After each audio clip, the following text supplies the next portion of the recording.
Welcome back. In this video, we're going to learn about Android Manifest.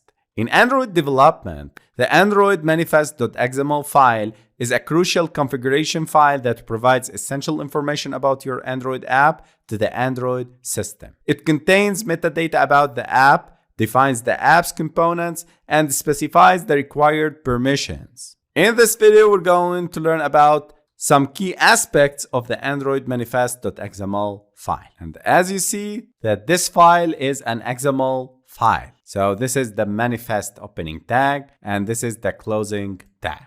Inside the manifest, we have application. The application element contains information about the application and its components, such as activities, services, broadcast receivers, and content providers. So every new component, you should declare it here inside the application tag. We have activity. The activity element within the application element defines the individual screens or UI components of the app. In this application, we have two activity tags. So this application contains two activities. If we go to here, we have the main activity and the second activity. The intent filters. Inside the activity, service, or receiver elements, you can use intent filter to declare the types of intents your component can respond to. For example, an activity might specify that can handle the main action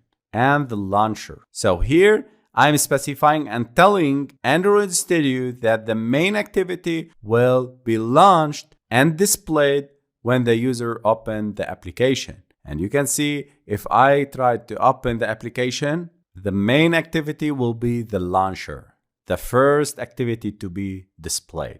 We can define permissions for the application inside this manifest. The user's permission tag and element allows you to declare the permissions your app requires, such as accessing the internet, using the camera, and etc. If I want to access the internet in this application, I need to specify this permission inside the manifest file.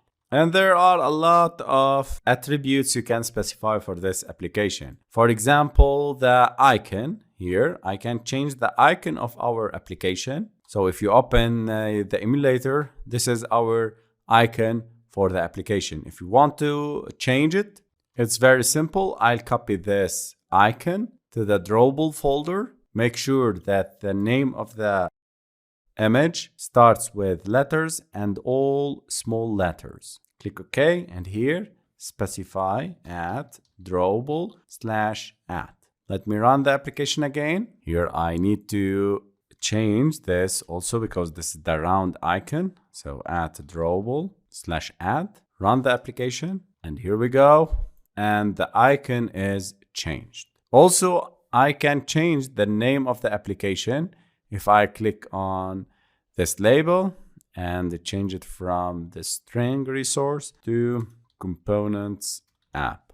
Let me run again, go to the main screen, and here we go, the components app and with a new icon. So the manifest file is a crucial part of Android development as it provides essential information for the Android system to understand and interact with your app. It's used by the system to determine how to launch your app, what permissions it requires, and how it should behave in various contexts.